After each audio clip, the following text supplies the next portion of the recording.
De la Hongrie de Orban, en passant par la Russie de Poutine, la Pologne de Duda jusqu'à la Biélorussie de Loukachenko, l'Europe de l'Est est dominée par des gouvernements conservateurs d'extrême droite. Alors que ces pays ne semblaient pas avoir une grande influence sur la scène internationale, les actions de leurs dirigeants interpellent désormais.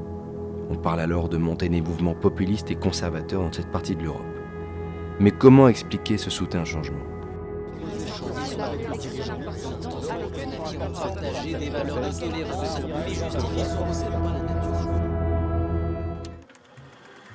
Pendant la guerre froide, l'Est de l'Europe est dominé par la puissance communiste de l'URSS.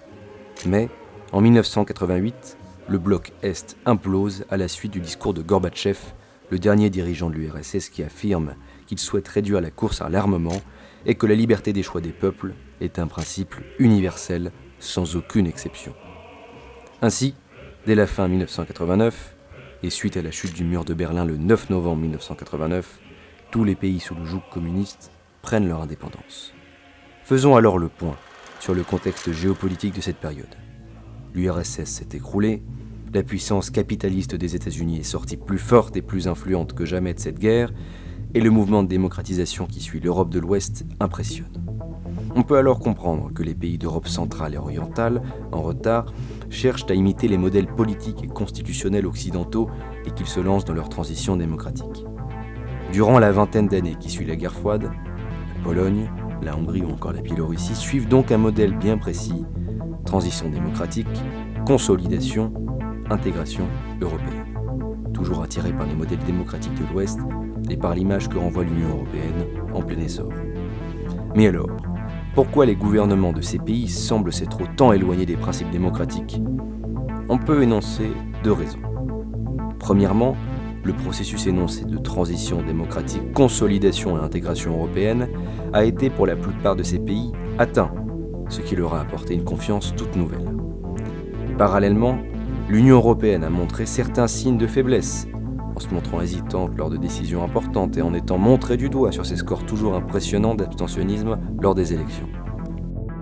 Deuxièmement, d'autres événements importants ont permis de légitimer les discours populistes des dirigeants de l'Est qui étaient auparavant montrés du doigt.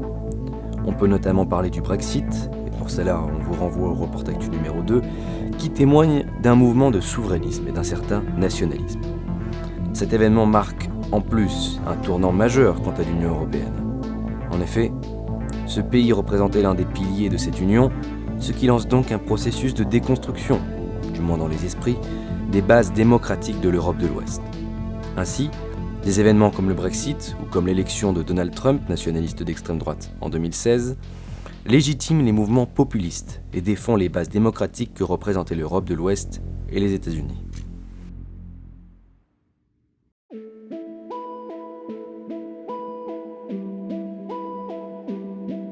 En Pologne depuis 2015, celui de Viktor Orban, le Fidesz, est au pouvoir en Hongrie depuis 2010. Le premier imitant le second, les deux hommes ont créé et consolidé un axe fort entre leurs deux pays. Étant les premiers à entamer cette révolution populiste, ces deux pays s'organisent sur une politique qui ne laisse aucun doute quant à leurs valeurs et intentions nationalistes, à la limite de la dictature. On peut par exemple noter l'oppression des autres mouvements politiques, la remise en cause de l'état de droit en Hongrie en 2011, le contrôle de l'administration ou encore des médias qui est passé par le licenciement de centaines de journalistes. Ces nombreux exemples sont les preuves d'un éloignement des valeurs démocratiques extrêmement rapide et inquiétant. On peut aussi noter le vote d'une loi stipulant que la pornographie et les contenus qui représentent la sexualité ou promeuvent la déviation de l'identité de genre, le changement de sexe et l'homosexualité ne doivent pas être accessibles aux moins de 18 ans. Cette nouvelle loi, véritable insulte à la communauté LGBTQIA+, a été contestée en Europe de l'Ouest, notamment dans le cadre sportif de l'Euro.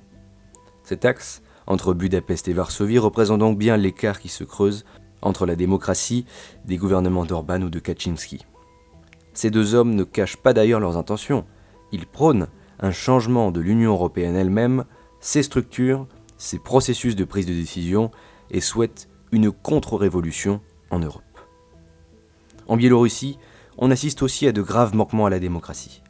Loukachenko, surnommé le dernier dictateur d'Europe, est au pouvoir depuis maintenant 27 ans, soit depuis la chute de l'Union soviétique. L'année dernière, les civils biélorusses se sont encore une fois opposés à la police lors de manifestations violentes qui ont suivi l'élection contrôlée par le dictateur. Celui-ci fut en effet réélu avec 80,2% des voix après des élections plus que remises en cause, entre les candidats d'opposition emprisonnés, les urnes opaques, les isoloirs sans rideaux ou encore les journalistes étrangers interdits. Ces élections ont ressemblé à tout, sauf à des élections démocratiques. Loukachenko attire alors l'attention sur lui le 23 mai 2021. Il détourne un avion de ligne, prétextant une menace à la bombe, pour arrêter l'opposant Roman Protasevich et sa compagne. Ce journaliste, exilé depuis 2 ans, est désormais détenu à Minsk. Les Européens ont alors été convoqués d'urgence pour établir des sanctions. La Biélorussie s'est alors vue refuser l'accès à l'espace aérien européen et a subi de lourdes sanctions économiques. Néanmoins, les objectifs du dictateur ont été atteints. Roman Protasevich, faisant partie de quelques journalistes opposés à son régime encore actif, il n'a fait que poursuivre son projet d'éradication et de toute forme d'opposition.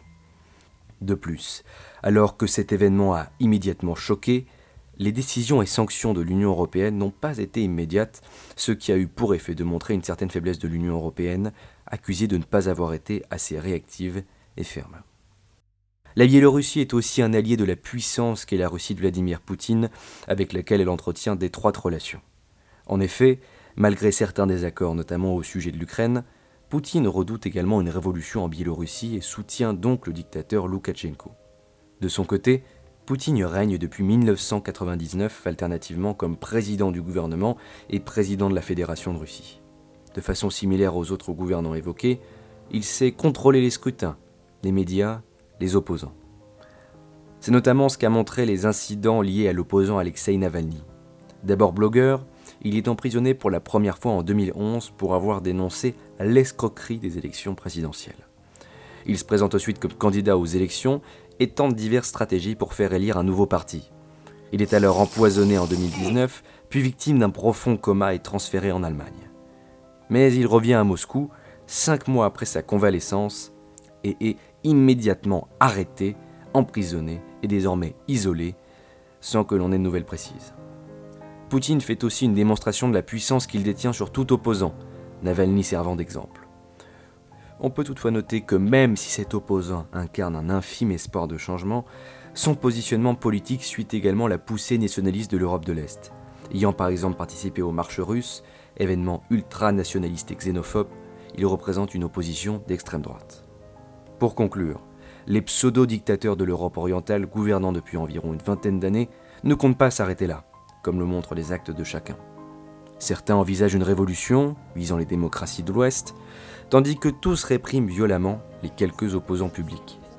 En tout cas, ces événements montrent bien à quel point la démocratie est un bien fragile, qui évolue sans cesse et qui est souvent remise en question, notamment par des expressions paradoxales comme celle de la démocratie illibérale de Viktor Orban.